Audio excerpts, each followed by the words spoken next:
الحمد لله.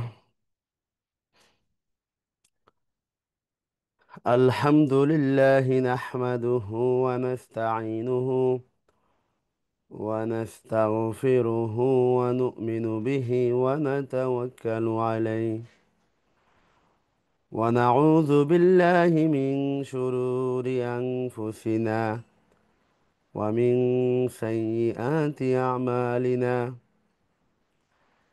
من يهده الله فلا مضل له ومن يضلله ومن يضلله فلا هادي له. ونشهد أن لا إله إلا الله وحده لا شريك له.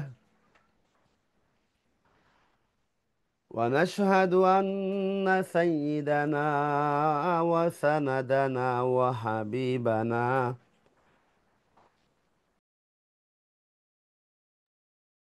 وحبيب ربنا وطبيبنا وطبيب قلوبنا ومولانا محمدا عبده ورسوله. أرسله الله بالحق بشيرا ونذيرا وداعيا إلى الله بإذنه وسراجا منيرا. أما بعد فأعوذ بالله من الشيطان الرجيم. بسم الله الرحمن الرحيم. والعصر إن الإنسان لفي خسر إلا الذين آمنوا وعملوا الصالحات وتواصوا بالحق وتواصوا بالصبر. بارك الله لنا ولكم في القرآن العظيم ونفعنا وإياكم بالآيات والذكر الحكيم. اللهم صل على محمد وعلى آل محمد كما صليت على إبراهيم وعلى آل إبراهيم إنك حميد مجيد. اللهم بارك على محمد وعلى آل محمد كما باركت على إبراهيم وعلى آل إبراهيم إنك حميد مجيد. لا إله إلا الله. لا إله إلا الله. لا إله إلا الله. لا إله إلا الله. لا إله إلا الله محمد رسول الله صلى الله عليه وسلم.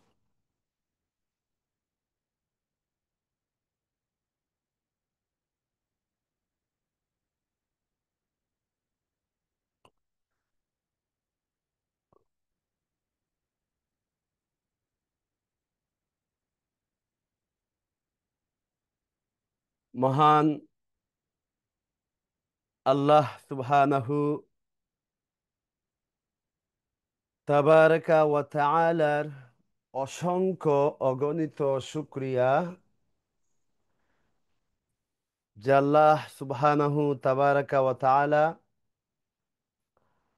দূর থেকে কাছ থেকে আমাদেরকে এই ভার্চুয়াল মাধ্যমে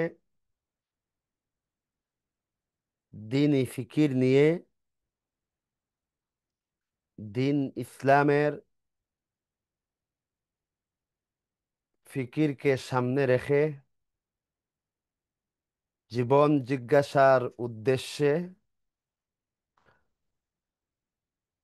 ফিক হে ইসলামীকে জানতে এবং বুঝতে রব্বে কারিম যে ওনার দয়াগুণে আমাদেরকে একত্রিত হইবার, বলবার, শুনবার, অনুধাবন করবার যে তৌফিক দিছেন, এই তৌফিকের আলোকেই আমরা বসে আছি। এই জন্য আমরা সবাই বলবো আলহামদুলিল্লাহ।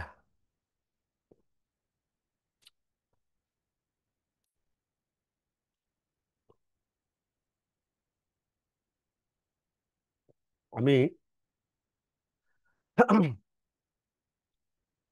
ভূমিকাতে যাব না। কোরআনের একটি আয়াত, একটি সূরা, সূরা আল আসর, এই সূরাটি তেলাওয়াত করেছিলাম। সহজ অর্থ আমি উপস্থাপনের পরপরই আমাদের চিরাচরিত নিয়ম মাফিক যেই প্রশ্ন এবং উত্তর অধিবেশন, সেদিকেই চলে যাব।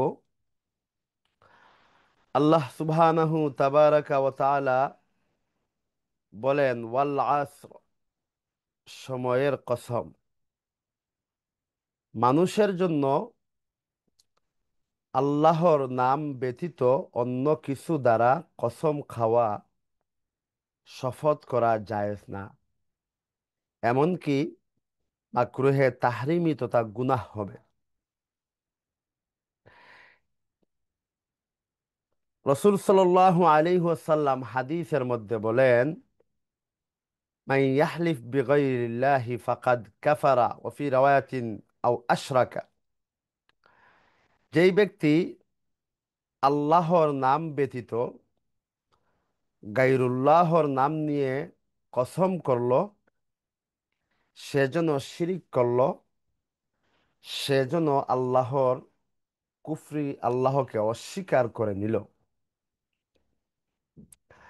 রসুল সাল্লাল্লাহু আলাইহি ওয়াসাল্লাম অনেক হাদিসের মধ্যে বলেন, লা তাহলিফু বিআবাইকুম, তোমাদের বাপ দাদার কসম, শপথ তোমরা বলবে না।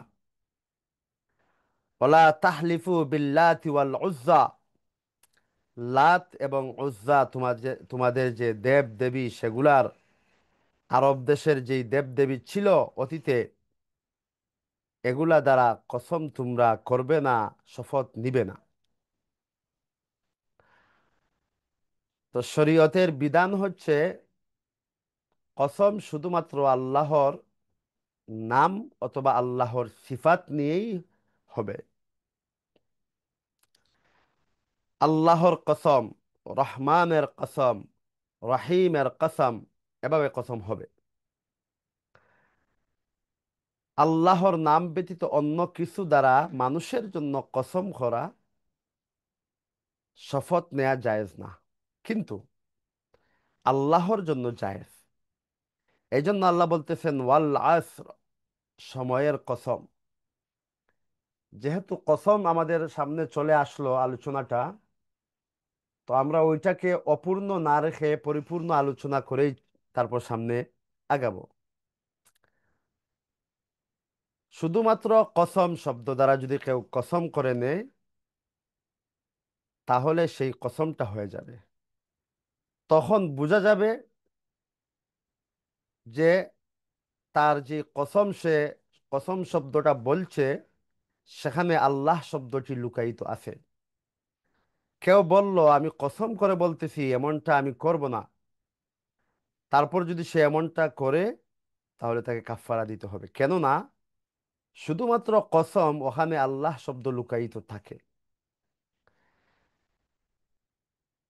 তাছাড়া যদি কেউ কার কসম সে নিতেছে সেটা প্রকাশ্যে নিয়ে আসে, তাহলে তখন কিন্তু কসম হবে না, এবং সেটা পরিপূর্ণ করা, সেই কসমটাকে পূর্ণ করা তখন ওয়াজিবও হবে না। এমনকি এভাবে কসম খাওয়াটাও গুনাহ হবে। আর যদি কসমের উল্টো কাজ করে, তাহলে তখন গুনাহ হবে না এবং কাফফারা ওয়াজিব হবে না। শুধুমাত্র আল্লাহর কালাম কোরআন, কোরআনের কসম যদি কেউ খায়, কেউ যদি বলে যে কোরআনের কসম, তখন অর্থ হবে যে আল্লাহর একটি সিফাত আছে মুতাকাল্লিম, আর এই কোরআন দ্বারা আল্লাহর ওই সিফতই উদ্দেশ্য, যেই জন্য তখন কোরআনের কসম যদি কেউ বলে তাহলে কসম হয়ে যাবে। কিন্তু কেউ যদি কোরআনের কোনো জিলদ সামনে দেখিয়ে বলে ওই কোরআনের কসম, ওই কিতাবের কসম, তাহলে কিন্তু কসম হবে না, কেন তখন উদ্দেশ্য আল্লাহর সিফাত না, তখন উদ্দেশ্য হয়ে যায় ওই বইটি, কিতাবটি। আল্লাহ বলতেছেন ওয়াল আসর ইন্নাল ইনসানা লাফি খুসর, সমস্ত মানব জাতি ক্ষতির মধ্যে আছে। ইল্লাল্লাযীনা আমানু ওয়া আমিলুস সালিহাত, তবে যারা ইমানদার এবং যারা নেক কাজে আছে, ওয়াতাওয়াসাউ বিল হাক্কি, যারা সত্য জিনিসের ওসিয়ত করে পরস্পর, ওয়াতাওয়াসাউ বিস সাবরি, ধৈর্যর পরস্পর ওসিয়ত করে, এরা ব্যতীত বাদবাকি সমস্ত মানব জাতি ক্ষতির মধ্যে আছে। আল্লাহ সুবহানাহু তাবারাকা ওয়া তাআলা আমাদেরকে সফল কাম মানুষের মধ্যে গণ্য করুক, ক্ষতিগ্রস্ত মানুষের মধ্যে সুমার বা গণনা না করুক। এজন্য আল্লাহ সুবহানাহু তাবারাকা ওয়া তাআলা এই দোয়াটাই আমাদেরকে শিখিয়ে দিয়েছেন, এবং আমরা পাঁচ ওয়াক্ত নামাজের প্রথমেই আমরা পড়ে থাকি সূরা ফাতিহাতে, ইহদিনাস সিরাতাল মুস্তাকিম, হে আমার রব, আমাকে সিরাতে মুস্তাকিমের রাস্তা দেখাও। সিরাতাল্লাযীনা আনআমতা আলাইহিম, তাদের রাস্তা যাদের উপর আপনার নিয়ামত এসেছে। গায়রিল মাগদুবি আলাইহিম ওয়ালাদ-দাল্লিন, তাদের রাস্তা নয়। যাদের উপর আপনার রাগ এসেছে তাদের রাস্তা নয়, যারা পথভ্রষ্ট। আল্লাহ সুবহানাহু তাবারাকা ওয়া তাআলা আমাদেরকে সিরাতে মুস্তাকিমের রাস্তা দেখাও, নিয়ামত প্রাপ্ত আম্বিয়ায়ে কেরাম, সালেহিনে কেরাম, সালাফে সালেহিনদের রাস্তা প্রদর্শক করুক। পথভ্রষ্ট এবং মাগদুব ইহুদি নাসারা সহ জাহান্নামী যারা অতীতে চলে গেছে, তাদের যেন আল্লাহ পাক রব্বুল আলামিন রাস্তা আমাদেরকে না দেখায়, বরং নিয়ামত প্রাপ্তদের রাস্তা যেন আল্লাহ পাক আমাদেরকে দেখায়। আমরা সবাই বলবো আমিন।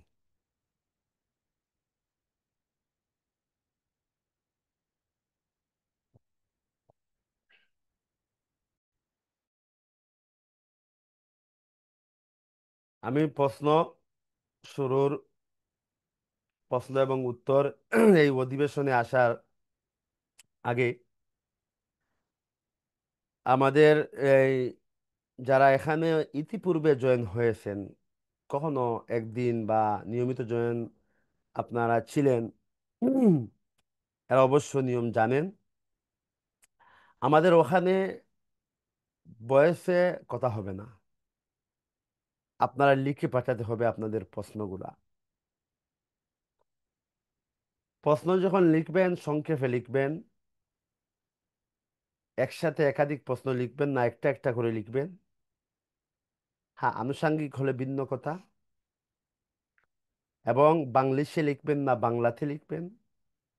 এবং লিখার পরই আপনার যে প্রশ্ন, ওটা ধারাবাহিক, আপনার আগে যিনি প্রশ্ন করেছেন ওটা আমাদের সামনে প্রথমে শুরু হবে, সুতরাং ওটাই আমরা প্রথমে দেখব। আপনারটা পরবর্তীতে আসবে, সুতরাং আসবেই, অবশ্যই আসবে। তো আপনি বারংবার যদি বলেন যে আমার প্রশ্নের উত্তর দাও, অথবা একই প্রশ্নকে বারংবার কপি পেস্ট করেন, তাহলে এতে করে কি হয়, আমাদেরকে বিভ্রান্ত হতে হয়। আল্লাহ সুবহানাহু তাবারাকা ওয়া তাআলা আমাদেরকে তৌফিক দান করুক, আমিন।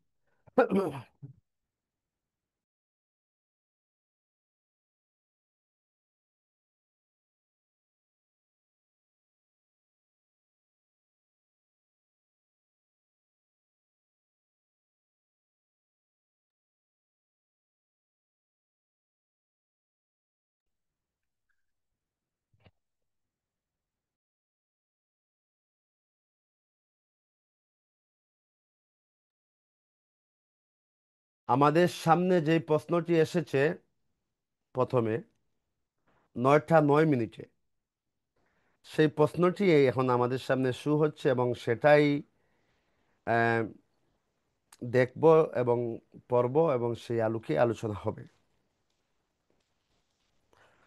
আসসালামু আলাইকুম রহমতুল্লাহ। ওয়ালাইকুম আসসালাম রহমতুল্লাহি ওয়াবারাকাতুহ। উস্তাদ, কাউকে পাওয়ার জন্য কি নির্দিষ্ট করে দোয়া করা যাবে? দেখেন, আপনি দোয়া করতে পারেন, এটা মুবাহ একটা বিষয়। তবে অবৈধ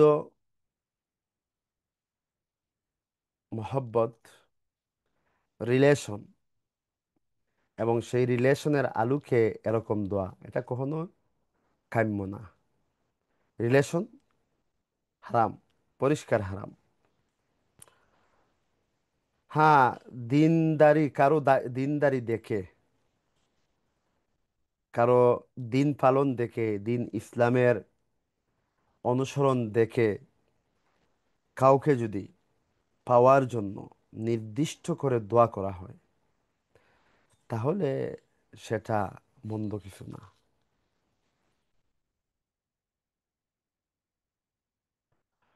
পরবর্তী প্রশ্ন, প্রতিবেশী এক বড় আম্মা বাংলায় দোয়া সূরা লিখেছেন। দোয়া লিখে দেয়া যায়, কিন্তু সূরা তো বাংলায় লিখলে উচ্চারণে অনেক ভুল হয়। উস্তাদ, সূরা বাংলায় লিখে দেওয়া কি ঠিক হবে? দেখেন, আরবি উচ্চারণ বাংলাতে লেখার পর সঠিক উচ্চারণ কখনোই হবে না। শুধু আরবি কেন, আপনি অন্য যে কোনো ভাষার উচ্চারণ অন্য কোনো ভাষায় লিখে দেন, কখনোই সঠিক উচ্চারণ হবে না। তো এক্ষেত্রে আপনি কি করবেন? আপনি ওই বড় আম্মাকে, আপনার যে প্রতিবেশী বড় আম্মা, উনাকে মশওয়ারা দিবেন যে যাতে উনি আস্তে ধীরে কোরআনটা শিখে নেন, আরবি কোরআনটা শিখে নেন, পড়াটা শিখে নেন। এবং উনাকে উৎসাহ উদ্দীপনা দিবেন, বুঝাবেন যে কোরআন আল্লাহ রসুল সাল্লাহ আলি সাল্লামের কাছ থেকে যখন সাহাবায়ে কেরাম শিখছিলেন, তখন কেউই ছোট ছিলেন না।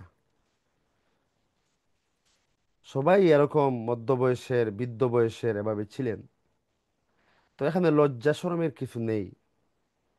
আপাতত আপনি উনাকে বাংলাতে লিখে না দিয়ে একটু সময় নিয়ে উনাকে কয়েকটি সূরা শিখিয়ে দিবেন। আপনি নিজে উচ্চারণ করে উনার উচ্চারণ দেখে শুনে তারপর ভুল সংশোধন করিয়ে উনাকে এই কয়েকটি সূরা আপনি শিখিয়ে দিবেন, যাতে উনি নামাজগুলা ভালোভাবে পড়তে পারেন। আর উনাকে উৎসাহ দিবেন যাতে উনি কোরআনটা আস্তে ধীরে উনি কোরআনটা সমাপ্ত করে নেন। আল্লাহ সুবহানাহু তাবারাকা ওয়া তাআলা উনাকে কোরআন শিখার আর আপনাকে কোরআন শিখানোর তৌফিক দান করুক, আমিন। বিগ ব্যাং থিওরি, বিন্দু কণা থেকে হঠাৎ মহাবিশ্বের উৎপত্তি, এ ধারণাকে কেউ যদি রবের কুন ফায়াকুন মনে করে, ডারউইন মতবাদ বিশ্বাসী নয়, কিন্তু কেউ যদি মনে করে আদিম মানুষের আকৃতি একটু ভিন্ন হইলে হইতে পারে, উস্তাদ এই চিন্তাগুলো কি আহ, ইমামের সাথে সাংঘর্ষিক হবে? না, সাংঘর্ষিকের এখানে কিছুই নেই। বিন্দু কণা থেকে এই মহাবিশ্বের উৎপত্তি, হ্যাঁ, অনেক তফসিরের কিতাবের মধ্যে আছে, তফসিরের কিতাবের মধ্যে আছে, হ্যাঁ, যে প্রথমে মহাবিশ্বে শুধুমাত্র প্রাণী ছিল, তারপর ওখানে একটি বিন্দু উঠে, এটাকে উর্দুতে বলা হয় বলবলা, যে পানির মধ্যে যেই আহ, পানির নিচ থেকে যেই বিন্দুগুলা উঠে, বাতাস ভিতরে থাকে এরকম। তো এরকম কিছু বিন্দু পানির মধ্যে ছিল, একটা বিন্দু ছিল, আর সেই বিন্দুকে ফেরেশতাগণ টেনে চতুর্দিকে লম্বা করেন। কিছু কিছু তাফসীরের কিতাবে এরকম মহাবিশ্বের আহ, সৃষ্টি তত্ত্ব নিয়ে আলোচনা এসেছে। আল্লাহ কুরআনে বলতেছেন এই বিগ ব্যাং, যেটা একজন বর্তমান সময়ের একজন বহুল আলোচিত ব্যক্তিত্ব জাকির নায়েক, উনি উনি এক বক্তৃতায় বলছিলেন যে রাত খান, কোরআনের একটি আয়াত আছে যেখানে আল্লাহ বলতেছেন আসমান জমিন মিলিত ছিল, তারপর আমি ওটাকে পৃথক করে দিয়েছি। তো বিগ ব্যাংয়ের মানেই হচ্ছে উনি বিজ্ঞানীদের যে বিগ ব্যাং থিওরি সেটা ছিল মূলত আহ, একটা মহাবিশ্বে একটি যুদ্ধ হয়েছিল, আর সেই যুদ্ধ থেকেই এই পৃথিবীর জন্ম। তো যাই হোক, আল্লাহ সুবহানাহু তাবারাকা ওয়া তাআলা, আমরা এগুলা বলবো না। এই মহাবিশ্বের আবিষ্কার সম্পর্কে আল্লাহ বলতেছেন খালাকাস সামাওয়াতি ওয়াল আরদা ফি সিত্তাতি আইয়াম, আল্লাহ আসমান জমিনকে 6 দিনে বানিয়েছেন। আল্লাহ যেভাবেই বানান, তবে বিজ্ঞানের কোনো থিওরিকে 100% বিশ্বাস করা যাবে না। বিজ্ঞানের ওই সমস্ত থিওরি যেগুলো কোরআনের সাথে সাংঘর্ষিক নয়, সেগুলাকে মানতে কোনো বাধা নেই। ঠিক তেমনিভাবে আদিম মানুষের আকৃতি একটু ভিন্ন হইলে হইতেও পারে, সেটা হইতে পারে। তখন কারেন্ট ছিল না, বাড়ি ছিল না, ঘর ছিল না, মানুষ গুহায় থাকতো। তো স্বাভাবিক মানুষের আকৃতি বর্তমান যখন যেভাবে আছে সেভাবে থাকার কথা না। মানুষের চুলগুলো লম্বা হতেই থাকতো, হতেই থাকতো, নখগুলো লম্বা হতেই থাকতো, হতেই থাকতো। তখন মানুষ এগুলা রান্না করে খাওয়ার কোনো পদ্ধতি জানতোই না। তখন মানুষের আকার আকৃতির একটি পরিবর্তন তো অবশ্যই থাকবে, সেটা হতে পারে, এতে কোনো সমস্যা নেই। পরবর্তী প্রশ্ন, উস্তাদ, ইফতারের আগে বা যে কোনো মুহূর্তে মুনাজাতের আগে কি সূরা ফাতিহা 3 কুল এবং ইস্তেগফার দুরূদ শরীফ পড়ে তারপর মুনাজাত করা কি বাধ্যতামূলক, নাকি শুধু আল্লাহুম্মা পরে হাত উঠিয়ে মুনাজাত করা যায়? দেখেন, মুনাজাতের সাথে কোনো কিছু পড়ার কোনো বাধ্যবাধকতা নেই, কোনো সময়ের বাধ্যবাধকতা নেই, কোনো স্থানের বাধ্যবাধকতা নেই, এমনকি হাত তোলারও বাধ্যবাধকতা নেই। আপনি অন্তর দিয়ে বলতেছেন, আপনার অন্তরে কি আছে সেটাই আল্লাহ হ্যাঁ দেখতেছেন, এবং সেটাই আল্লাহ কবুল করেন। সুতরাং এগুলার কোনো বাধ্যবাধকতা নেই। হ্যাঁ, ওগুলা একটা পদ্ধতি যে আপনি আল্লাহর কাছ থেকে কিছু চেয়ে নিয়ে আসবেন, তো ওনার একটু ওনাকে একটু রাজি এবং খুশির চেষ্টা করুন। বিশেষত আল্লাহ সুবহানাহু তাবারাকা ওয়া তাআলা এই কোরআন নাজিল করছেন, আর উনার নবী ওহির মাধ্যমে জেনে আমাদেরকে বিভিন্ন সূরার বিভিন্ন ফজিলত আমাদেরকে জানিয়েছেন। তো এই ফজিলতপূর্ণ সূরাগুলা আপনি পড়তে পারেন। 3টা কুল পড়তে পারেন। সূরা ফাতিহা সম্পর্কে অনেক হাদিসের মধ্যে এসেছে, আপনি সূরা ফাতিহা পড়তে পারেন। তারপর ইস্তেগফার, ইস্তেগফার সম্পর্কে আল্লাহ কোরআনে বলতেছেন, হযরত নূহ আলাইহিস সালাম ইস্তাগফিরু রাব্বাকুম ইন্নাহু কানা গাফফারা, নূহ আলাইহিস সালাম ওনার কওমদেরকে বলতেছেন ইস্তাগফিরু রাব্বাকুম ইন্নাহু কানা গাফফারা, তোমরা তোমাদের রবের কাছে ইস্তেগফার করো। ইন্নাহু কানা গাফফারা, তোমাদের রব ক্ষমাকারী, ইস্তেগফার গ্রহণকারী। ইউরসিলিস সামা আলাইকুম মিদরারা, আকাশ থেকে রহমতের বাড়ি দ্বারা তোমাদের উপর বর্ষণ করবেন। ওয়ায়ুমদিদকুম বিআমওয়ালি ওয়া বানিনা, তোমাদের মালের মধ্যে বারাকা দিবেন, তোমাদের সন্তানের মধ্যে বারাকা দিবেন। ওয়ায়াজআল লাকুম আনহারা, তোমাদের জন্য বিশাল বিশাল নদী তৈরি করে দিবেন। তো এগুলো হচ্ছে ইস্তেগফারের ফায়দা। দুরুদ শরীফ, আল্লাহ রসুল সাল্লাল্লাহু আলাইহি সাল্লামের উপর দুরুদ পাঠ অনেক ফজিলতের কাজ। রসুল সাল্লাল্লাহু আলাইহি সাল্লামের উপর দুরুদ পড়লে অন্তরের মধ্যে নেক কাজের প্রতি মহব্বত তৈরি হয়। তাছাড়া আল্লাহ সুবহানাহু তাবারাকা ওয়া তাআলা নিজেই বলতেছেন ইন্নাল্লাহা ওয়া মালাইকাতাহু ইউসাল্লুনা আলান নবী, আল্লাহ এবং ফেরেশতাগণ নবীর উপর রহমত বর্ষণ করেন। হ্যাঁ, আর ফেরেশতাগণ ইস্তেগফার করেন। সুতরাং সল্লু আলাইহি ওয়া সাল্লিমু তাসলিমা, দুরূদ শরীফের ফজিলতের তো অভাব নেই, হাদিস সংখ্যার অভাব নেই। তো এগুলা পরে, এগুলা হচ্ছে দোয়ার আদাব, কিন্তু বাধ্যবাধকতা নেই। দোয়ার আগে দোয়ার পরে ইস্তেগফার দুরূদ শরীফ এগুলা দোয়ার আদাবের মধ্য থেকে গণ্য করা যাবে, কিন্তু এগুলাকে দোয়ার জন্য বাধ্যবাধকতামূলক, দোয়ার জন্য আবশ্যকীয় কোনো কিছু, এটা মনে করা যাবে না। আসসালামু আলাইকুম। ওয়ালাইকুম আসসালাম। ফরজ গোসলের নিয়মটা ধারাবাহিকভাবে বললে ভালো হয়। দেখেন, গোসলের ফরজ কিন্তু তিনটি, কিন্তু কিছু কিছু কিতাবের মধ্যে দেখবেন 11টি পর্যন্ত আছে। তো মূলত ওই তিনটাকে 11টা বানানো হয়। প্রথম হচ্ছে আপনি কুলি করবেন, তারপর নাকে পানি দিবেন, তারপর সমস্ত শরীর মাথা থেকে নিয়ে পা পর্যন্ত আপনি ধৌত করবেন। এটা হচ্ছে ধারাবাহিক গোসলের, ফরজ গোসলের পদ্ধতি। গোসলের জন্য নিয়ত হচ্ছে সুন্নত, এগুলা ফরজ না।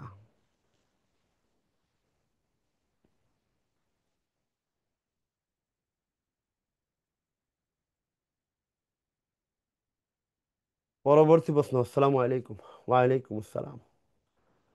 উস্তাদ, পায়ের গোড়ালিতে একটা ফুরা হয়েছে, কয়েকদিনের মধ্যে সেটা অপারেশন করতে হবে, এরপর কিছুদিন ব্যান্ডেজ বেঁধে রাখতে হবে, তখন অজু করতে পারবো না, তাইমুমের মাটি বা এ জাতীয় কিছু আশেপাশে নেই, কিভাবে নামাজ পড়বো? গোড়ালিতে একটা ফুরা হয়েছে, এটা কয়েকদিনের মধ্যে অপারেশন হবে, ব্যান্ডেজ বেঁধে রাখতে হবে।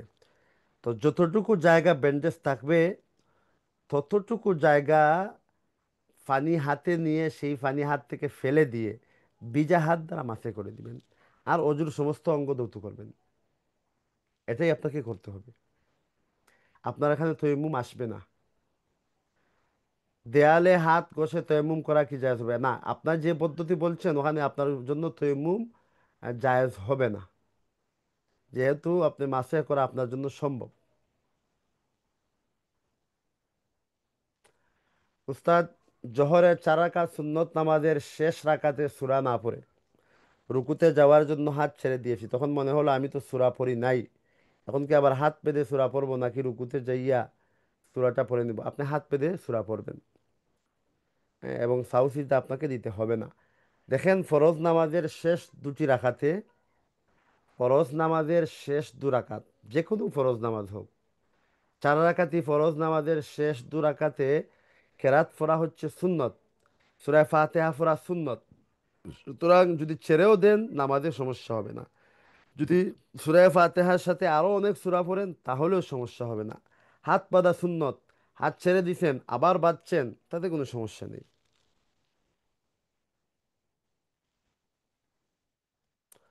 প্রশ্ন, মানুষ জিনদের কাছ থেকে কোনো উপকার নিতে পারবে না এবং জিনরাও মানুষের কাছ থেকে কোনো উপকার নেওয়া সম্পূর্ণ হারাম, এ কথাটা কতটুকু সঠিক?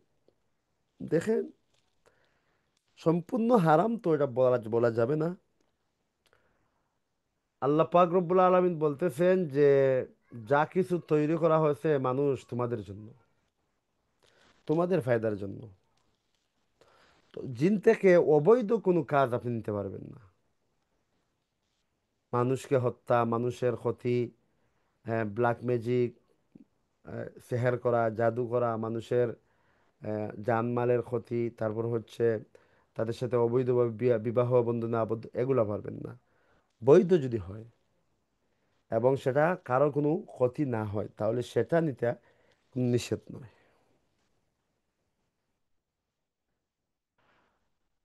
পরবর্তী প্রশ্ন। উস্তাদ, হিন্দুদের হাতের তৈরি খাবার খাওয়া কি জায়েজ? দেখেন, ওরা হচ্ছে মানবতার ভাই। একজন মুসলমানের জন্য একজন হিন্দু, একজন খ্রিস্টান, একজন বুদ্ধ মানবতার ভাই, ধর্মীয় ভাই নয়, অন্তরের বন্ধু নয়। আল্লাহ সুবহানাহু তাবারাকা ওয়া তাআলা কোরআনে কারিমে ঘোষণা দিয়েছেন যে তাদের সাথে তোমাদের মুআমালা, দৈনন্দিন আচার ব্যবহার ঠিক তেমনি হবে যেমনি মুসলমানদের সাথে। শুধুমাত্র তাদের জবাইকৃত পশু খাওয়া যাবে না। মুশরিকদের মুশরিকদের মাজুসিদের, অগ্নিপূজকদের জবাইকৃত পশু খাওয়া যাবে না এবং তাদের মহিলাদেরকে বিবাহ করা যাবে না। তবে ইহুদি এবং খ্রিস্টান, যাদেরকে আহলে কিতাব বলা হয়, তারা যদি এখন পর্যন্ত আল্লাহ রসুলের সময়ে যে আহলে কিতাব যারা ছিল তাদের যে আকিদা ছিল, সেই আকিদা বিশ্বাস যদি এখনো কোনো ইহুদির কাছে থাকে বা এখনো কোনো খ্রিস্টান বা নাসারার কাছে থাকে, তাহলে ওই মহিলার সাথে বিবাহ বন্ধনে আবদ্ধ হওয়া যাবে এবং ওই মহিলার বা ওই পুরুষের জবাইকৃত পশু খাওয়া যাবে, কিন্তু আমাদের অভিজ্ঞতায় এবং তথ্য তালাশ মতে আমরা দেখতে পাই আল্লাহ রসুল সাল্লাহ আলি সাল্লামের সময়কার যে ইহুদি এবং খ্রিস্টান ছিল, যাদেরকে আহলে কিতাব বলা হতো, তাদের যে আকীদা এবং বিশ্বাস ছিল, এখনকার সময়ের ইহুদি এবং খ্রিস্টানদের সেই আকীদার বিশ্বাস নেই। সুতরাং তারাও এক প্রকার মূর্তি পূজক, অগ্নি পূজক, তারকা পূজকদের মতো তারাও হয়ে গেছে। সুতরাং বর্তমান সময়ে ইহুহিন ইহুদি খ্রিস্টানদের মহিলাদেরকে বিবাহ করা যাবে না এবং তাদের জবাইকৃত পশু হওয়া যাবে না। আল্লাহ বলতেছেন যে তাদের মহিলাদেরকে, ইহুদি খ্রিস্টানদের মহিলাদেরকে বিবাহ করা যায়, কিন্তু মুসলিম মহিলা ইহুদি খ্রিস্টানদের পুরুষদের সাথে বিবাহ, সেটা সম্পূর্ণ হারাম। সেটা সর্বক্ষেত্রে সর্ব অবস্থায় হারাম। কারণ হচ্ছে যেই সন্তান জন্ম নিবে সাধারণত ওই সন্তানটা তার বাবার অনুসরণকারী হবে। সুতরাং একজন মুসলমান মহিলা যদি একজন খ্রিস্টান অথবা ইহুদির সাথে বিবাহ বন্ধনে আবদ্ধ হয়, তো ওটা হচ্ছে নিজের পায়ে নিজে কুড়াল মারা। মানে ওই মহিলার যে সন্তান হবে সেই সন্তানটা কখনোই মুসলিম হবে না, বরং সন্তানটা ইহুদি এবং খ্রিস্টানই হয়ে যাবে। এই জন্য ফুকায়ে কেরাম বলেন যে, তখনও বলছিলেন যে মহিলার জন্য ইহুদি খ্রিস্টান পুরুষের সাথে বিবাহ সর্বাবস্থায় হারাম, আর পুরুষের জন্য ইহুদি খ্রিস্টানদের মহিলা শুধুমাত্র ওই সমস্ত ক্ষেত্রে যে তাদের আকীদা বিশ্বাস যদি এখনো ওই আকীদা বিশ্বাস থাকে, যে আকীদা বিশ্বাস আল্লাহ রসুলের সময় ছিল, তাহলে জায়েজ, নতুবা জায়েজ না। পরবর্তী প্রশ্ন, সেহরির সময় আছে কিন্তু রোজার নিয়ত করে ফেলছি, ওষুধ খেতে মনে নেই, এখন নিয়ত করার পর কি ওষুধ খাওয়া যাবে? জি, খেতে পারবেন। আপনি রোজার নিয়ত করেছেন মানে আমি এই সময় থেকে রোজা, এটা না। আর এই সময় থেকে তো রোজার সময় না, আপনার রোজার সময়টা শেষ হবে সেহরির ওয়াক্ত যখন শেষ, তখন থেকেই রোজা শুরু হবে। সুতরাং আপনি তখন ওষুধ খেতে পারবেন, সমস্যা নেই। প্রতিষ্ঠানের নাম তাকাফুল ইসলামী ইন্স্যুরেন্স পিএলসি। এইখানে যদি কোনো ছেলে অ্যাসিস্ট্যান্ট অফিসার হিসাবে থাকে, সেই ছেলে বিয়ে করা যাবে। দেখেন, এটা হচ্ছে ইন্স্যুরেন্স। ইন্স্যুরেন্স মানেই হচ্ছে সুদ। তো এখানে প্রকাশ যে ইন্স্যুরেন্সের যেহেতু সুদ, তো তার বেতনটাও আসবে সুদ থেকে, তার কাজটাও হবে সুদই। সুতরাং তার ইনকামটা তো সম্পূর্ণ হারাম। তো একজন হারাম ইনকামের মালিকের সাথে বিবাহ বন্ধনে আবদ্ধ হয়ে আপনার জীবনটা কতটুকু ভালো বা উত্তম হবে সেটা বলা যাচ্ছে না। আপনার আমলের স্পৃহা বাড়বে বলে মনে হচ্ছে না। সুতরাং ওই সমস্ত ছেলেদের সাথে বিবাহ বন্ধনে আবদ্ধ না হওয়াটাই উচিত। কিন্তু যদি কোনো মেয়ে বিবাহ বন্ধনে আবদ্ধ হয়ে যায় এবং সে তার স্বামীর ঘর থেকে দৈনন্দিন প্রয়োজনীয় জিনিস যেগুলো না হলে না হয় শুধুমাত্র সেগুলাই গ্রহণ করে, তাহলে মহিলার জন্য তো গুনাহ হবে না। কিন্তু ইনকামকারী যেই স্বামী, যেহেতু উনি সুদ থেকে এবং সুদি কাজ করে উনি ইনকাম করতেছেন, এই জন্য উনার ইনকামটা জায়েজ হবে না, হারাম হবে। পরবর্তী প্রশ্ন, ইস্তেখারা করে কিছু বুঝতে না পারলে শুধুমাত্র ইস্তেখারা করাই কি যথেষ্ট হবে? দেখেন, ইস্তেখারার অর্থই হচ্ছে ভালোকে তালাশ করা। ইস্তেখারা খয়েরকে তলব, খয়ের কি তলব, ভালোর তালাশ। আপনি একটা ভালো জিনিসকে তালাশ করতেছেন, যতক্ষণ পর্যন্ত আপনি ভালো জিনিসকে পাবেন না, ততক্ষণ পর্যন্ত আপনি ইস্তেখারা করতেই থাকবেন, করতেই থাকবেন, করতেই থাকবেন। সুতরাং একদিন, দুদিন, 3 দিন ইস্তেখারা করলেন, স্বপ্নে কিছু দেখলেন না, অন্তরের মধ্যে কোনো দিকে কোনো টান অনুভব হলো না, আপনি পরিত্যাগ করলেন, আর বললেন যে ইস্তেখারা করলাম কিছু পেলাম না, এমনটা হলে হবে না। ইস্তেখারা হচ্ছে আপনি ধারাবাহিক করতেই থাকবেন। হয়তো স্বপ্নের মধ্যে কোনো ইশারা পাবেন, অথবা আপনার অন্তর যে কোনো একদিকে, হার দিকে অথবা নার দিকে মাইল হবে, অবশ্যই মাইল হবে। তখন দেখবেন অন্তরের মধ্যে শুধুমাত্র ওইটা নার কথাই আসতেছে, না না না। আবার যখন অন্তরের মধ্যে আসতেছে হা হা হা হা হা, যেমন একটা বিবাহের প্রস্তাব, তো অন্তরের মধ্যে দেখেন ইস্তেখারা কিছুদিন করলেন, তারপর দেখলেন অন্তরের মধ্যে মনে হয় ভালো হবে, মনে হয় ভালো হবে। তার মানে বুঝতেন যে আপনার ইস্তেখারাটা কাজ দিছে। এখানে আপনি আপনি শাদী করতে পারেন বা বিবাহ বন্ধনে আবদ্ধ হতে পারেন।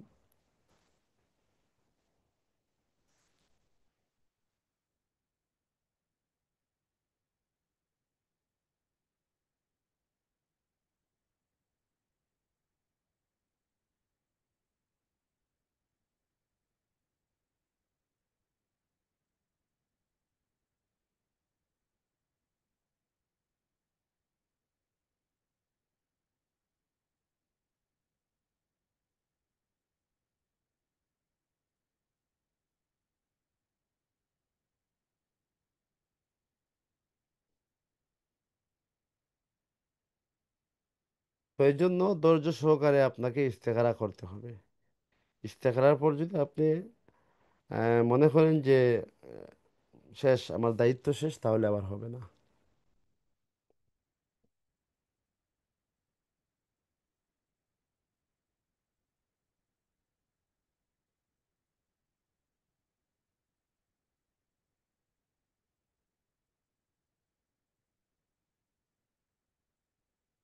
পরবর্তী প্রশ্ন উস্তাদ,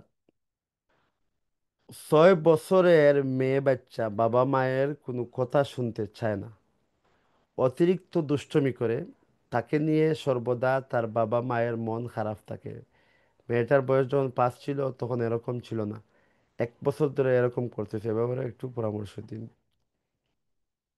দেখেন, অতিরিক্ত দুষ্টুমি, এই জন্য আপনি মা এবং বাবাকে বলবো, আপনারা আপনার সন্তানকে যখনই কিছু দিবেন খানির জন্য, খাওয়ার জন্য, তখন আউযুবিল্লাহি মিনাশ শাইতানির রাজিম 3 বার পড়বেন, ওই খাবারে ফু দিবেন, তারপর তাকে ওই খাবারটা দিবেন।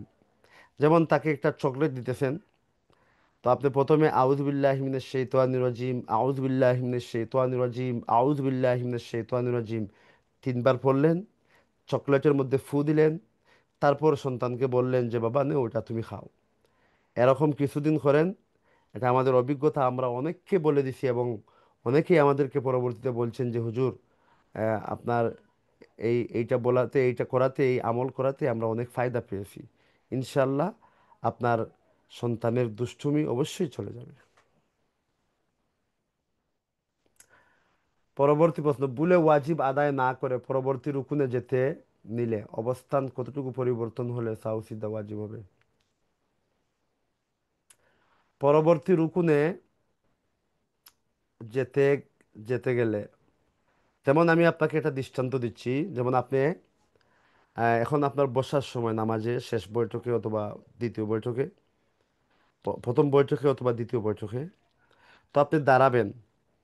আহ, আপনার বসার আপনার কথা ছিল কিন্তু আপনি দাঁড়িয়ে গেলেন, দাঁড়িয়ে যাইতে চাইতেছেন যে আপনি দাঁড়াবেন। এখন হচ্ছে যদি আপনি আপনি দাঁড়ানোর নিকটবর্তী থাকেন, তাহলে অর্থ হচ্ছে আপনি সাউসিদ আপনার উপর ওয়াজিব হবে। অর্থাৎ দাঁড়ানোর নিকটবর্তী ছিলেন তারপর বসে গেলেন, তাহলে আপনার উপর সাউসিদা হবে, ওয়াজিব হবে।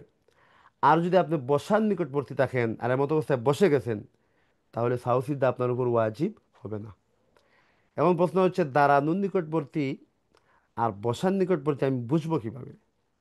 তো কিতাবের মধ্যে লিখছেন যে আপনার কোমর থেকে নিয়ে মাথা পর্যন্ত ওগুলা সোজা হয়ে গেছে, তার মানে হচ্ছে আপনি বসার নিকটবর্তী, কিন্তু আপনার পায়ের যে বাঙ্গা ছিল, হাঁটু হাঁটু বাঙ্গা, ওইটা কিন্তু সোজা হয় নাই, তার মানে হচ্ছে আপনি বসার নিকটবর্তী, যদিও আপনার কোমর থেকে নিয়ে মাথা পর্যন্ত সোজা হয়ে যান। কিন্তু যদি আপনার পায়ের টাকনু থেকে নিয়ে কোমর পর্যন্ত সেগুলা সোজা হয়ে যায়, তার মানে হচ্ছে আপনি দাঁড়ানোর নিকটবর্তী। তখন আপনি যদি আপনি ফিরে আসেন অথবা নাওই আসেন, তাহলে তো সৌসিদা আপনার উপর ওয়াজিব হবে।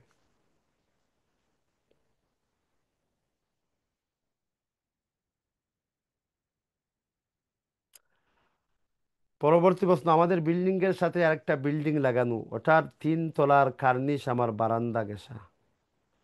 আমি ছোট কিছু গাছের টব ওখানে রেখেছি, তবে গাছ বা মাটির কারণে বিল্ডিং এর কোনো ক্ষতি হয় না, আমি পরিষ্কার রাখি। জায়গাটা বিল্ডিং এর পিছনের দিক হওয়ায় বাড়িওয়ালা জানে না, এরূপ ব্যবহারের কারণে আমার কি গুনাহ হবে? দেখেন, অন্যর জিনিস আপনি ব্যবহার করতেছেন, এবং সেটা বিনা অনুমতিতে, এটা আপনার জন্য জায়েজ হচ্ছে না। অবশ্যই এখানে অনৈতিকভাবে হস্তক্ষেপ হচ্ছে, এর গুণা তো অবশ্যই হবে। আপনি বাড়িওয়ালার কাছ থেকে ওইটা বিষয়টা উত্থাপন করে ওনার কাছ থেকে অনুমতি নিয়ে নেবেন। আর অনুমতি যদি দিয়ে দেন উনি, তাহলে আপনার আর কোনো গুনাহ হবে না। পরবর্তী বছর বিদাতি অনুষ্ঠানের খাবার যদি কেউ ঘরে নিয়ে যায়, তাহলে সেটি কি খাওয়া জায়েজ? জি, জায়েজ আছে অবশ্য, যদিও বা সেই বিদাতি কাজে জড়িত না হই। পরবর্তী প্রশ্ন, সাদা স্রাব যদি এতটা অল্প পরিমাণ হয় যে বের হয়ে গড়িয়ে পড়ে না, কিন্তু টিস্যু দ্বারা হায়দের রাস্তা চেক করলে উপস্থিত টের পাওয়া যায়, তাহলে কি অজু ভাঙবে? জি, ভাঙবে। যদি বের হয়ে আসে, আর যদি লজ্জাস্থানের ভিতরে থাকে, তাহলে কিন্তু অজু ভঙ্গ হবে না। কিন্তু বাহিরে আছে, টিস্যু বাহিরে যদি আপনি দেন তাহলে ভিজে যায়, তাহলে এমত অবস্থায় আপনার অজু ভঙ্গে ভেঙে যাবে।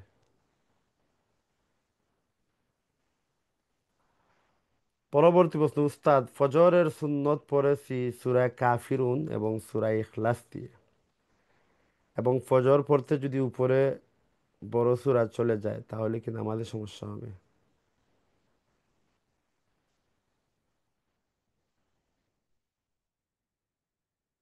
না, নামাজে সমস্যা হবে না। আপনি কি বুঝাতে চাইতেছেন আমি আসলে বুঝতেছি না। মানে তরতিবকে রক্ষা করা হচ্ছে না। হ্যাঁ, তো তরতিবকে ইচ্ছাকৃতভাবে যদি পরিত্যাগ করা হয়, তাহলে হচ্ছে মাকরুহে তানজিহি, অবশ্য গুনাহ হবে না। কিন্তু অনিচ্ছাকৃতভাবে যদি তারতিবের খেলাফ কখনো হয়ে যায়, তাহলে তাতে কোনো সমস্যা নেই, নামাজে কোনো সমস্যা হবে না।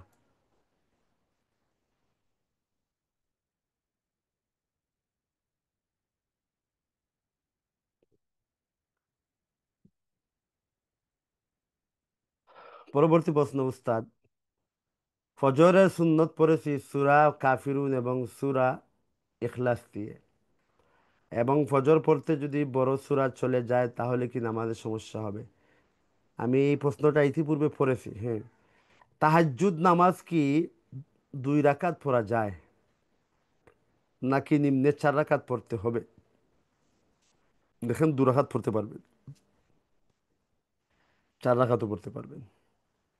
বিশেষত হচ্ছে রাত্রের নফল নামাজ হচ্ছে 2 রাকাতই 2 রাকাতই, আর দিনের নফল হচ্ছে 4 রাকাতই 4 রাকাতই। তো আপনি 2 রাকাত পড়তে পারবেন, 4 রাকাত পড়া জরুরি নয়। আবার এক্সট্রা আমি 4 রাকাতও পড়তে পারবেন, এতেও কোনো সমস্যা নেই। এগুলা মূলত অপশনাল বিষয়। পরবর্তী প্রশ্ন, পায়জামায় সাদা স্রাব লাগলে শুধু যেই অংশে লাগছে ওই অংশটুকু পরিষ্কার করে নামাজ পড়লে নামাজ হবে কি? জি, নামাজ হবে। উস্তাদ জন্মদিন পালন করা নিয়ে একটু বলুন। জি, জন্মদিন পালন হারাম, এখানে জায়েজের কোনো সুযোগ নেই, জায়েজ হওয়ার কোনো সুযোগ নেই। উস্তাদ ছেলেরা বড় হলে মা কি তাদের চুমু দিতে পারবে বা জড়িয়ে ধরা জায়েজ আছে? যদি ফিতনার আশঙ্কা না হয়, হ্যাঁ, ফিতনার আশঙ্কা যদি না হয়, তাহলে আহ, মা তার ছেলেকে, মেয়ে তার বাবাকে জড়িয়ে ধরতে পারবে। কিন্তু যেহেতু সুম্মাল্লাযীনা ইয়ালুনাহুম সুম্মাল্লাযীনা ইয়ালুনাহুম, আল্লাহ রসুল বলতেছেন খায়রুল কুরুনে কারনি, সর্বোত্তম সময় হচ্ছে আমার সময়, তারপর হচ্ছে আমার সাহাবীদের সময়, তারপর হচ্ছে তাবিঈদের সময়, তারপর তবে তাবিঈদের সময়। কিন্তু এখন অনেক জমানা পিছনে চলে এসে গেছে। সুতরাং এখন সময়টা উত্তম সময় নয়, বরং নিম্ন থেকে নিম্ন, নিম্ন থেকে নিম্ন। তো এই মুহূর্তে ছেলে যদি সাবালক হয়ে যায়, মেয়ে যদি সাবালিকা হয়ে যায়, তাহলে বাবা মার জন্য তাকে জড়িয়ে দেওয়া বা তার গালে চুমু দেয়া, এটা উচিত হবে না, তবে নাজায়েজ বলা যাবে না। পরবর্তী প্রশ্ন, উস্তাদ নেশাগ্রস্ত পুরুষ মাতাল অবস্থায় যদি তার স্ত্রীকে তালাক দেয়, তবে কি তালাক হয়ে যাবে? জি, হয়ে যাবে। এখানে কিন্তু শরীয়ত তাকে শাস্তি দিচ্ছে যে তুমি কেন নেশা করবে। প্রথম হচ্ছে কেন নেশা করবে। এখন যেহেতু নেশা করে তুমি তালাক দিচ্ছ, তাহলে তোমার তালাকটা গ্রহণযোগ্য হবে। কিন্তু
আসসালামু আলাইকুম উস্তাদ, কোনো কথা শোনা যাচ্ছে না।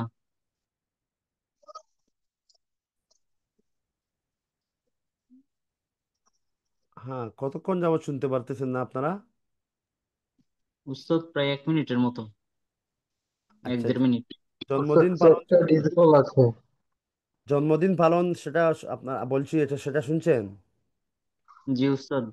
আচ্ছা আচ্ছা আচ্ছা আচ্ছা। ওটা চ্যাটটা ডিজেবল আছে, খুলে দিলে কোশ্চেন করা যেত। হ্যাঁ। চ্যাট বক্স ডিজেবল আছে। আচ্ছা আচ্ছা আচ্ছা আচ্ছা, আমি দিচ্ছি দিচ্ছি। হ্যাঁ, দিচ্ছি। আচ্ছা, জন্মদিন পালন করা সেটা শুনছেন আপনারা না?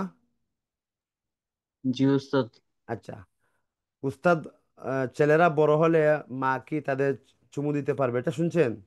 জি উস্তাদ, এটাও বলছেন। আচ্ছা। আহ নামাজের পরে মুনাজাত সেটা শুনছেন? জি না উস্তাদ। আচ্ছা উস্তাদ, ছেলের ইনকাম করে নিজেই সব টাকা আছে আজে বাজে খরচ করে, এটা শুনছেন? জি না উস্তাদ। নেশাগ্রস্ত পুরুষ মাতাল অবস্থায় তালাক দেয়, এটা শুনছেন? এটা তো উস্তাদ বলতেছিলেন, পরে মিউট হয়ে আচ্ছা, গেছে। ঠিক আছে ঠিক আছে। কি কারণে মিট হলো সেটা আমি জানি না। যে অবস্থা এ পর্যন্ত শুনছি আমরা।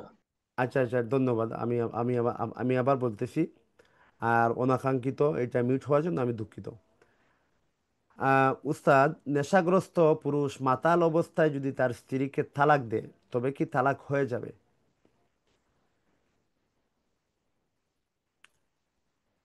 জি, তালাক হয়ে যাবে। কারণ হচ্ছে শরীয়ত এখানে ওই নেশাগ্রস্ত পুরুষকে শাস্তি দিচ্ছে। তো শরীয়ত নেশাগ্রস্ত পুরুষকে শাস্তি দিচ্ছে, বলতেছে যে তুমি কেন নেশা করবে? যেহেতু তুমি নেশা করেছো, এখন আবুল তাবুল বকেছো, তালাক দিয়েছো, বা যে কাজই তুমি করো না কেন সবগুলাই শরীয়তে তোমাকে গ্রহণযোগ্য মনে করবে। কিন্তু দেখেন, একজন মানুষ, সে তার ব্রেন চলে গেছে, সেন্সলেস হয়ে গেছে, মানে তার ব্রেন কাজ করতেছে না। যদি সেটা কোনো ওষুধের মাধ্যমে ও ওষুধের রিয়াকশন হয়, যেহেতু সেটা ইচ্ছাকৃতভাবে সে তার হয়নি, অনিচ্ছাকৃতভাবে হয়েছে, এই জন্য তখন যদি সে তার স্ত্রীকে তালাক দেয় সেই তালাক গ্রহণযোগ্য হবে না। ঠিক তেমনিভাবে অনিচ্ছাকৃতভাবে, যে কোনোভাবেই হোক, অনিচ্ছাকৃতভাবে যদি তার মাতাল হয়ে যায়, সে অনিচ্ছাকৃতভাবে তার সেন্সলেস হয়ে যায়, তার ব্রেন আউট হয়ে যায়, তাহলে এমত অবস্থায় যদি সে তার স্ত্রীকে তালাক দেয় সেটা গ্রহণযোগ্য হবে না। কিন্তু ইচ্ছাকৃতভাবে যে পুরুষ নেশা করবে, আর এই নেশার পরে যদি সে তালাক দেয় তাহলে তার তালাকটা গ্রহণযোগ্য হবে। উস্তাদ, আমার ছেলে ইনকাম করে নিজেই সব টাকা আজে বাজে খরচ করে ফেলে, মা বাবা চাইলে টাকা নাই বলে। এমন অবস্থায় কি ছেলের কাছে না বলে তার পকেট থেকে কিছু টাকা নেওয়া যাবে? ছেলেটা অবিবাহিত। ছেলেদের উপর কি মা বাবার ভরণ পোষণ কি ফরজ নাকি ওয়াজিব নাকি সুন্নত? দেখেন, ছেলে নয়, শুধু ছেলে মেয়ে সন্তানের উপর মা এবং বাবার যদি নিজস্ব কোনো ইনকাম বা টাকা পয়সা না থাকে, তাহলে এমত অবস্থায় সন্তানের উপর মাতা পিতাকে লালন পালন এবং ভরণ পোষণ হচ্ছে ফরজ। তো যদি এমন হয় যে মা বাবার কোনো কিছু নেই, ভরণ পোষণের মতো কিছুই নেই, আর ছেলের টাকা পয়সা আছে, এমত অবস্থায় মা এবং বাবা যদি ছেলের অগোচরে ছেলের পকেট থেকে প্রয়োজন পরিমাণ নিয়ে নেয়, তাহলে এক্ষেত্রে মা এবং বাবার কোনো গুনাহ হবে না। কিন্তু মা এবং বাবার যদি প্রয়োজন অতিরিক্ত টাকা পয়সা আছে, অথবা মা এবং বাবা তার ছেলের পকেট থেকে প্রয়োজনের বেশি নিচ্ছে, তাহলে এটা কিন্তু মা বাবার জন্য জায়েজ হবে না। প্রতি নামাজের পর মুনাজাত করা কি জরুরি? না। নামাজের পর মুনাজাত জায়েজ বিষয়। এটাকে জরুরি মনে করলে বিদাত হবে, মুস্তাহাব মনে করলে বিদাত হবে। আবার ওটাকে যদি কেউ শুধুমাত্র জায়েজ মনে করে, এটা জরুরি না, জায়েজ, তাহলে যারা করবে তাদেরকে আবার বিদাতও বলা যাবে না। এটা মুবাহ একটি বিষয়। এমনকি মুনাজাতের জন্য হাত তোলাও জরুরি কিছু না। আপনার অন্তর দ্বারা যেই আল্লাহর কাছে যেটা বলবেন, এটাই হচ্ছে মুনাজাত। মুনাজাতের অর্থ হচ্ছে খানাঘুষি করা। আল্লাহর কাছে বলবেন আপনি। সেটা অন্তর দিয়েও বলতে পারেন, সেটা মুখ দিয়েও বলতে পারেন, সেটা হাত তুলেও বলতে পারেন, যে কোনোভাবে আপনি বলতে পারেন। এখন হচ্ছে তাবিজ। এই যে একটা দোয়ার বইয়ে বিভিন্ন জাদুবিদ্যার সংখ্যার মতো কোড দেয়া আছে। দোয়ার সাথে কিছু কিছু জায়গা লেখা আছে এটা লিখে তাবিজ গাছে ঝুলাই রাখতে হবে ইত্যাদি। এমন অনেক কিছু লেখা আছে, এগুলোর মাধ্যমে বিভিন্ন হাজত পূরণ হবে। দেখেন, এগুলার নিজস্ব কোনো পাওয়ার নেই, এবং এগুলা কোরআনেও আসে নাই, হাদিসেও আসে নাই। হ্যাঁ, কিছু সংখ্যক মানুষ কোরআনের আলফাজ বা লেটারের কিছু মান তারা নির্ণয় করেছেন, যে আলিফের 100 হবে, বার 200 হবে, ফায়ের 300 হবে, এরকম। তারপর তারা ওই কোরআনের ওই সমস্ত আলফাজের, যেমন দেখেন আলহামদু, আলিফ এখানে আছে, লাম আছে, হা আছে, এই সবগুলা 100, 250 এগুলা মিলে হচ্ছে 720। তো ওই কিতাবের মধ্যে 720 লিখে দেওয়া হয়েছে। তো দেখেন, এই 720 দিয়ে ওটার মান নির্ণয়ের জন্য না আল্লাহ বলছেন, না রসুল বলছেন, না ফুকায়ে কেরাম কেউ বলেন নাই। তো এই জন্য এগুলাকে ব্যবহার করা উচিত না। কিন্তু কিছু সংখ্যক বুজুর্গানে কেরাম ব্যবহার করেছেন এজন্য, এবং তখন আকিদা এবং বিশ্বাসকে, যে এগুলা কোরআন নয়। হ্যাঁ, কোরআনের আলফাজের কিছু সংখ্যক মানুষ এটা মান নির্ধারণ করছেন। তো আমরাও এটা দিতেছি যাতে আল্লাহ আমাদের উপর রহম করেন। এগুলো ছাড়াও আল্লাহ রহম করতে পারেন, তারপরেও দিতেছি। এরকম আকিদা বিশ্বাস নিয়ে যদি কেউ দিয়ে দেয় তাহলে সেটা কুফরি হবে না। সর্বাবস্থায় এই সমস্ত তাবিজ কবজ থেকে দূরে থাকাই হচ্ছে উচিত এবং উত্তম।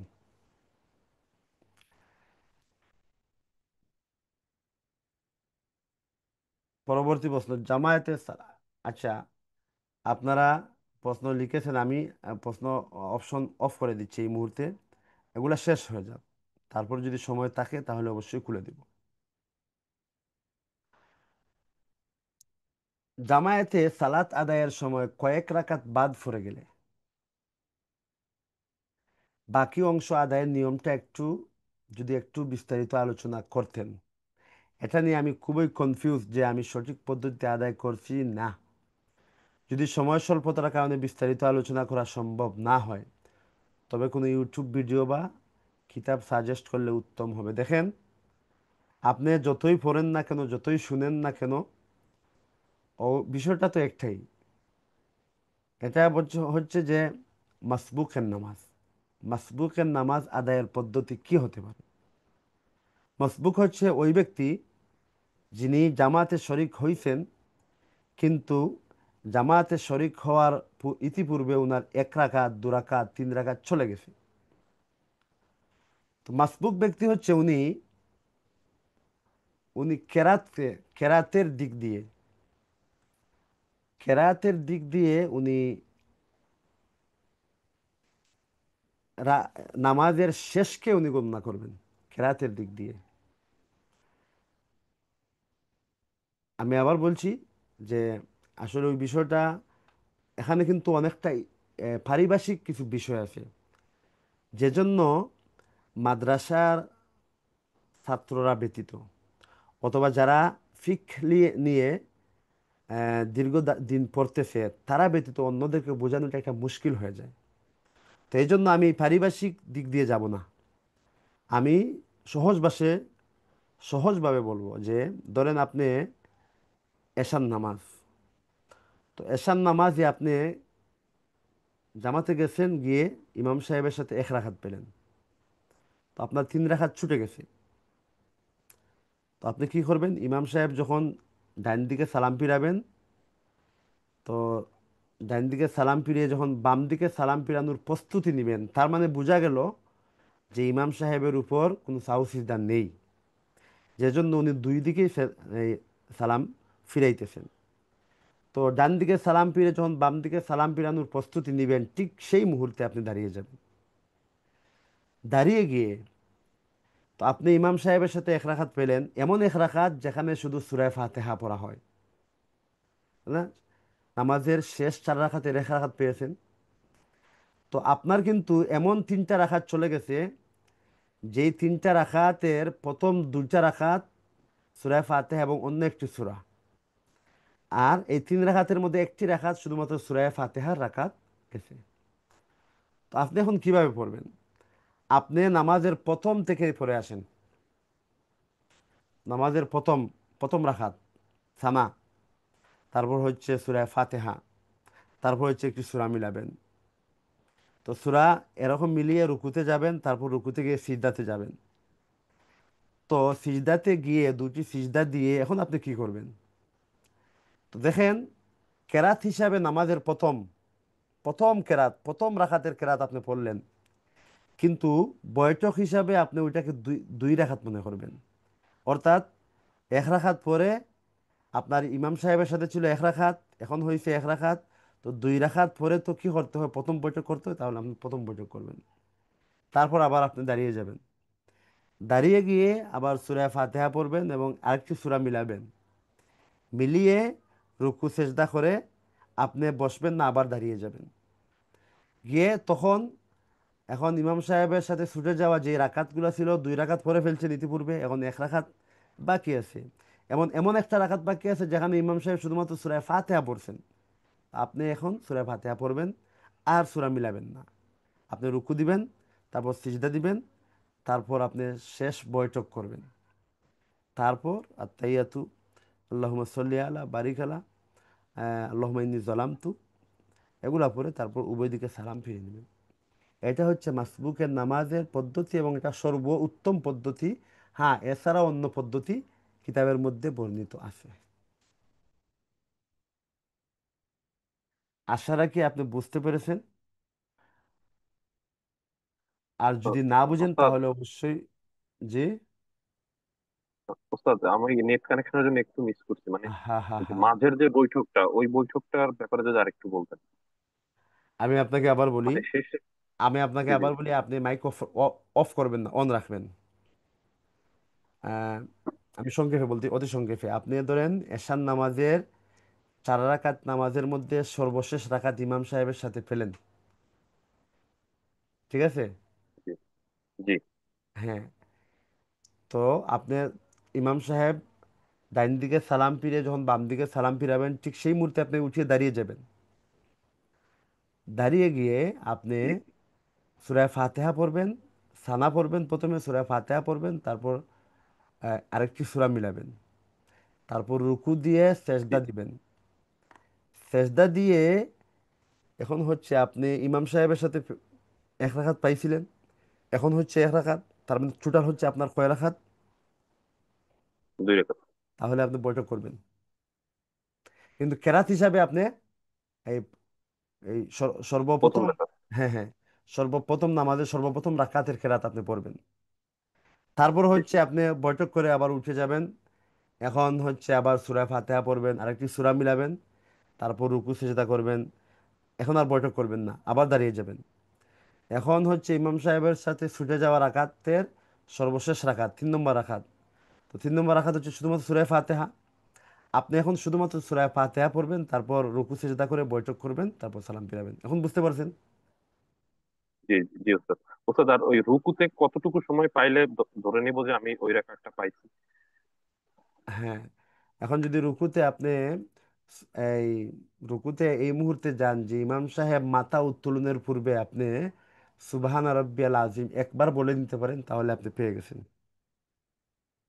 একবার, একবার, মানে 3 বার নয়, একবার। মানে ইমাম সাহেব আল্লাহু আকবার বলার আগে? হ্যাঁ হ্যাঁ, আল্লাহ আকবর বলার আগে। জি জি, বুঝতে পারছি। ধন্যবাদ। জাযাকাল্লাহু খাইরান। আসসালামু আলাইকুম। জাজাকাল্লাহ। পরবর্তী বলুন, আসসালামু আলাইকুম। হায়েস ভালো হওয়ার পর পবিত্রতা অর্জনের জন্য যে ফরজ গোসল দিতে হয়, সেটার নিয়ম কি? সেটার একই নিয়ম। অর্থাৎ প্রথমে কুলি করবেন, একবার হচ্ছে ফরজ, 3 বার হচ্ছে সুন্নত। নাকে পানি দিবেন নরম জায়গায় যাতে পৌঁছে। একবার হচ্ছে ফরজ, 3 বার হচ্ছে মুস্তাহাব, সুন্নত। এবং হচ্ছে আপনি সমস্ত শরীরকে ধৌত করবেন, এবং আপনার ইয়ারিংয়ের যেই ছিদ্র ছিল সেখানেও পানি ঢুকাবেন, এবং নাকে যদি ছিদ্র থাকে সেখানে না পানি পৌঁছাবেন। এভাবে সমস্ত শরীর ধৌত করে নেবেন। মাথা থেকে শুরু করবেন, পা পর্যন্ত সমাপ্ত দিবেন। পরবর্তী বছর উস্তাদ, নামাজের শেষে সালাম ফিরাইতেছি আর বায়ু আসতেছে, তাতে কি আমার নামাজ ভেঙে যাবে নাকি হয়ে যাবে জানাবেন উস্তাদ। দেখেন, উভয় সালাম, এক সালাম, এক সালাম দিছেন, বায়ু এসেছে, নামাজ আহ, এক সালামের পর অর্থাৎ অজু অবস্থায় উভয় সালাম ফিরানো হচ্ছে ওয়াজিব। মাসলা বুঝেন, অজু অবস্থায় উভয় সালাম ফিরানো হচ্ছে ওয়াজিব। সুতরাং এখানে উলামায়ে কেরামের আবার ইখতিলাফ আছে। কিন্তু সঙ্গে উলামায়ে কেরাম বলেন যে না, নামাজ হয়ে গেছে, শেষ। কিন্তু বিশুদ্ধ কথা হচ্ছে, এবং বিদগ্ধ গবেষক আল্লামা খালেদ সাইফুল্লাহ রহমানী, উনি উনার কিতাবুল ফতোয়া এক কিতাব আছে, ওখানে লিখছেন, এবং সেখানে অনেক দলিল প্রমাণের মাধ্যমে লিখছেন যে মুসল্লির জন্য সালাম, অজু অবস্থায় দুদিকে সালাম ফেরানো ওয়াজিব। সুতরাং যেহেতু একদিকে সালাম ফিরাইছেন তারপর অজু চলে গেছে, তাহলে আরেকটি ওয়াজিব রয়ে গেছে। সুতরাং আপনি অজু করে এসে তারপর অন্য একটি সালাম ফিরিয়ে নামাজকে সমাপ্ত করবেন। পরবর্তী উস্তাদ, নামাজের পর যে তাসবিহগুলো আছে সেগুলো কি কাজ করতে করতে করা যাবে, হাঁটতে চলতে করা যাবে? নামাজের পর যদি বসে না পড়তে পারি, বসে পড়াই উত্তম। বসে পারেন না, হাঁটতে হাঁটতে কাজ করতে করতে পারবেন।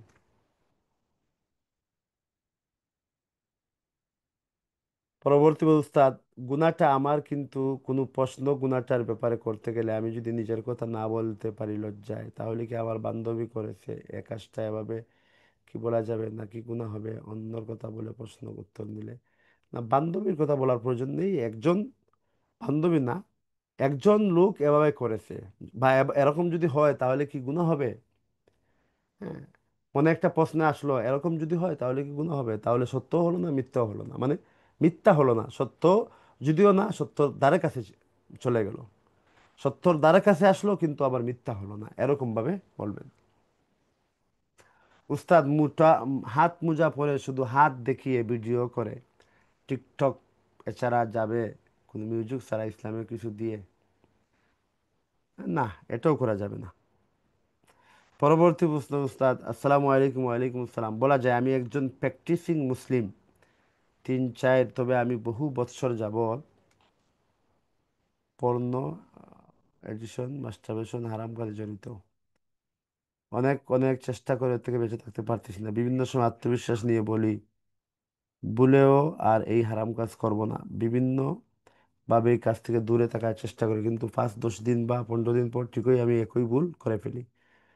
আইটি সেক্টরে আমার পড়াশোনা এবং চাকরি, সেজন্য চাইলেও ডিভাইস থেকে দূরে থাকা হচ্ছে না। আর ভুলেও এই হারাম কাজ করবই না, তাই কিছুদিন আগে খুব রাগ কষ্টের মধ্যে নিজেকে বললাম, পরবর্তীতে যদি আমি এইসব করি তাহলে আমি মুনাফিক বা মুশরিক, এমন একটা শব্দ বলেছিলাম। আর বলেছিলাম যেদিন ওই হারাম কাজ করবো সেদিন আমার মৃত্যু হোক, আমি যদি মুসলিম না থাকি, এমন শক্ত কিছু শব্দ চয়ন করেছিলাম। পরবর্তীতে আর করবো না সেই নিয়তে প্রতিজ্ঞা করেছিলাম, কিন্তু শেষ রক্ষা হলো না, কালকে আবারও সেই কাজ করে ফেলেছি। হারাম কাজের পূর্ব মুহূর্তে নিজের কাছে সেই প্রতিজ্ঞা ওয়াদার কথা একেবারেই স্মরণ ছিল না। আমি কি ইসলাম থেকে বের হয়ে গেছি, শিরিক করে ফেলছি? না, আপনি ইসলাম থেকে বের হয়ে যান নাই, এটা শিরিকও হয় নাই, তবে কবিরা গুনাহ হয়েছে। এখন এই কবিরা গুনাহ থেকে বাঁচার জন্য একমাত্র সমাধান হচ্ছে বিয়ে করে নেন। আপনি যদি পুরুষ হন তাহলে বিয়ে করে দেন, মহিলা হলেও বিয়ে করে নেন, এবং অতি দ্রুত বিয়ে করে নেন। আর যদি সেটা বিয়ে করা এই মুহূর্তে সম্ভব না হয়, আর্থিক কারণে, টাকা পয়সার অভাবের জন্য বিয়ে হচ্ছে না, তাহলে রোজা রাখেন। নতুবা আপনার জন্য তৃতীয় কোনো রাস্তা নেই, অবশ্যই আপনাকে বিয়ে করতে হবে। আল্লাহ সুবহানাহু তাবারাকা ওয়া তাআলা আপনাকে আহ, এই সমস্ত শয়তানের দুকা থেকে বিরত থাকার তৌফিক দান করুক, আমিন। আমি 1 মিনিটের জন্য আমার এই প্রশ্নের অপশনটা খুলে দিচ্ছি, যাতে কারো যদি কোনো সম্পূরক প্রশ্ন থাকে তাহলে সেটা উনি করবেন। তবে দয়া করে এখন আর লম্বা প্রশ্ন করবেন না, কারণ এই মুহূর্তে আর তেমন সময় নেই। আমি নিজেও কিছুটা অসুস্থ আর এবং সময়ও নেই। তো সম্পূরক যদি কোনো প্রশ্ন থাকে তাহলে আপনারা লিখে দিতে পারেন।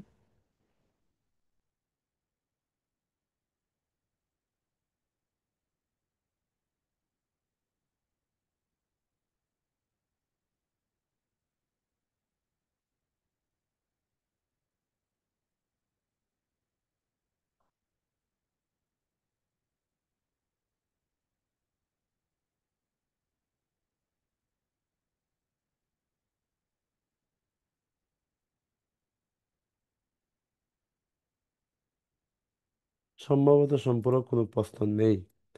যাই হোক,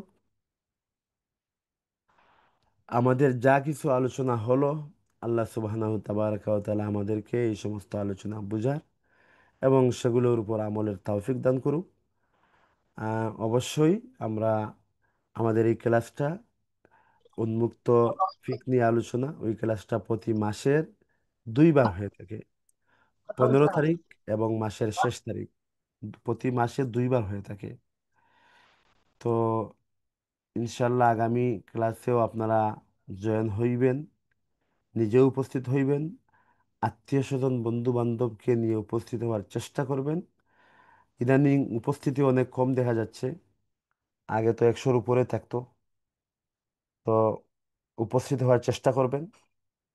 আহ আল্লাহ পাক রব্বুল আলামিন আজকের এই বসাকে, আলোচনাকে আমাদের সবার জন্য নাজাতের উসিলা বানিয়ে দিক। আরো কিছু আলোচনার ইচ্ছা ছিল, কিন্তু কিছুটা অসুস্থতার দরুন আর আলোচনা আমি দীর্ঘায়িত করতেছি না। আল্লাহ সুবহানাহু তাবারাকা ওয়া তাআলা আপনাদেরকে ভালো রাখুক। আমার জন্য দোয়া করবেন। আপনাদের জন্য দোয়া থাকবে ইনশাল্লাহ। আগামী ক্লাস, অর্থাৎ এই মাসের শেষ তারিখে, প্রতি মাসে 2বার হয়ে থাকে, 15 তারিখ এবং শেষ তারিখ। তো ইনশাল্লাহ আগামী ক্লাসে ইনশাল্লাহ দেখা হবে। আসসালামু আলাইকুম ওয়া রাহমাতুল্লাহি ওয়া বারাকাতুহু।